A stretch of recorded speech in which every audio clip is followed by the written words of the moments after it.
యేసుక్రీస్తు దివ్యనామమున నా ప్రియ సహోదరి సహోదరులారా, మీకు శుభములు వందనములు తెలియచేస్తూ ఉన్నాను.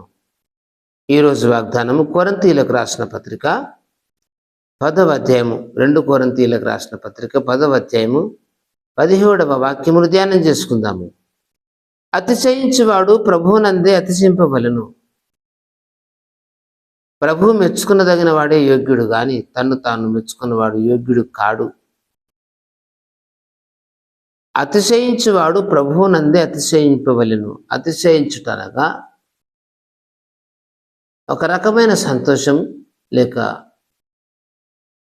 ఆనందానికి అదొక సూచన లాంటిది. అతిశయించుట అనగా మరి దేవుని సన్నిధిలో ఆనందపడుట, సంతోషించుట సూచిస్తుంది. నీవు ఆనందించాలి, సంతోషించాలి అంటే ప్రభువునందే సంతోషించాలి. ఈ లోకంలో ఉన్నటువంటి అతిశయము కేవలం కొద్దిపాటిది, కొద్ది కాలానిది. దేవునిలో ఉండే అతిశయము వేరు. అది తరతరాలు ఉండేది, ఎక్కువ కాలం ఉండేది. కాబట్టి ప్రభువునందు అతిశయించుట గురించి సెలవిస్తున్నాడు. నా ప్రియ సహోదరి సహోదరుడా, నువ్వు ప్రభువునందు అతిశయించే స్థితిలో ఉన్నావా? ప్రభువునందు ఆనందాన్ని నువ్వు కలిగి ఉన్నావా? దేవుని వాక్యం వినుట యందు, దేవుని పాటలు పాడుట యందు భక్తి శ్రద్ధలు కలిగి ఉన్నప్పుడు ఆ ఆనందం ఏందో నీకు తెలిసేస్తుంది. నీకు కొన్నిసార్లు ఇది విధానం నచ్చకపోయినా దీంట్లో ఉన్నటువంటి ఆనందమే వేరు. ఈ ఆనందాన్ని నువ్వు ఒకసారి అనుభవిస్తే ప్రతిసారి కూడా అలాగే అనుభవించాలని ఆశిస్తావు. అంత సంతోషము దేవుని సన్నిధిలో ఉన్నది.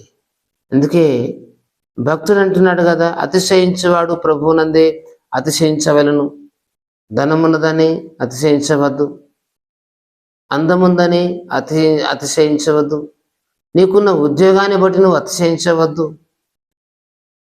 కానీ దేవుణ్ణి బట్టి, దేవుడు నీకు ఇచ్చిన దానిని బట్టి, దేవుని కృపను బట్టి, దేవుని ప్రేమను బట్టి, దేవుడు నీకు ఇచ్చిన రక్షణను బట్టి నువ్వు సంతోషించడం, ఆనందించడం నేర్చుకోవాలి. దీనికి అతిశయించుట అన్నారు. ఇలాంటి ప్రభునందు అతిశయించే మనస్సు నీకున్నదా సహోదరి? ప్రభు సన్నిధిలో ఆనందించే భాగ్యం నువ్వు కలిగి ఉన్నావా? ప్రభు సన్నిధిలో ఆయన నామాన్ని మహిమపరిచే మనస్సును నువ్వు కలిగి ఉన్నావా? ఏ స్థితిని నువ్వు కలిగి ఉన్నావమ్మా? ఏ స్థితిని నువ్వు కలిగి ఉన్నావు సహోదరుడా? నువ్వు దేని బట్టి సంతోషిస్తున్నావు? నీతిని బట్టి, సత్యాన్ని బట్టి సంతోషించే హృదయం నీకుందా?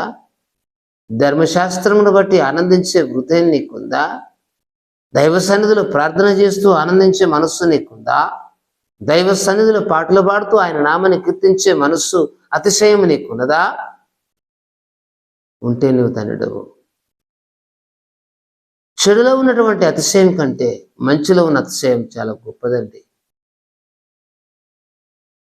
చెడులో ఉన్న ఆనందం నీకు నష్టాన్ని కలిగిస్తుంది, ఆయుష్ను తగ్గిస్తుంది.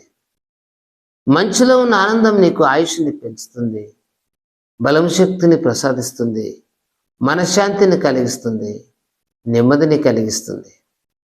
ఈ మాట వింటున్నటువంటి నా ప్రియ సహోదరి సహోదరుడా, మరి నువ్వు ఏ స్థితిలో ఉన్నావు? అతిశయించువాడు ప్రభువునందే అతిశయింపవలన వాక్యం సెలవిస్తూ ఉన్నది. ప్రభువు అనగా యేసుక్రీస్తు, ప్రభువు అనగా నిత్యుడగు తండ్రి, ప్రభువు అనగా సర్వసృష్టికర్త, సర్వాధికారి అయినటువంటి దేవుడు. ఆయన యందు అతిశయించడం నీవు అలవాటు చేసుకోవాలని ప్రభు పేరిట నేను నీకు మనవి చేస్తూ ఉన్నాను. ప్రభు మెచ్చుకున్నదగిన వాడే యోగ్యుడు. ప్రభు మెచ్చుకున్నవాడే యోగ్యుడు కానీ తను తాను మెచ్చుకున్నవాడు యోగ్యుడు కాడు. నీది నీవు గొప్పలు చెప్పుకుంటావు, నీది నువ్వు ఏదో చెప్పుకుంటావు, సాధ్యమైంది కావచ్చు. కానీ ప్రభు నిన్ను మెచ్చుకునే స్థితిలో ఉండాలి. నీ నీతి, నీ సత్యము, నీ ప్రార్థన, నీ భక్తి, నీ విశ్వాసాన్ని కూడా దేవుడు మెచ్చే స్థితిలో ఉన్న నాడు నీవు యోగ్యుడవు. అలాంటి దేవుని దగ్గర నుంచి యోగ్యత సంపాదించాలని ప్రభు పేరిట నేను నీకు మనవి చేస్తూ ఉన్నాను. ఈ మాట వింటున్న నా దేవుని బిడ్డ గమనించు. ప్రభునందే, దేవుని యందే అతిశయించే మనస్సు నువ్వు కలిగి ఉన్నావా? అయితే దేవుడు మెచ్చుకునే విధంగా ప్రవర్తించే వాడవుగా నీవు ఉన్నావా? ఉంటే ధన్యుడవు, లేకుంటే నీ జీవితాన్ని ఆయన కొరకు సిద్ధపరచుకో. ఆయన రక్షణ మార్గం సిద్ధపడు, ప్రార్థించు, మొరపెట్టు. దేవుని కృప నీకు తోడుండుగాక. ప్రార్థన. సర్వాధికారివైన తండ్రి, ఈ కొద్ది సమయమందు ఈ కొద్ది నీ యొక్క వాక్యం వింటున్నటువంటి నీ బిడ్డలను దీవించి ఆశీర్వదించండి ప్రభువా. వారి జీవితాలలో సమాధానం దయచేయి. అతిశయించేవాడు నీ యందే అతిశయించాలని అయ్యా వాక్యం సెలవిస్తూ ఉన్నది ప్రభువా. ఈ లోకంలో అందము, డబ్బు, ధనము, భోగములను చూసి అతిశయిస్తున్న వారు చాలా మంది ఉన్నారు. స్నేహితులను చూసి, బంధువులను చూసి మురిసిపోతున్న వారు ఉన్నారు.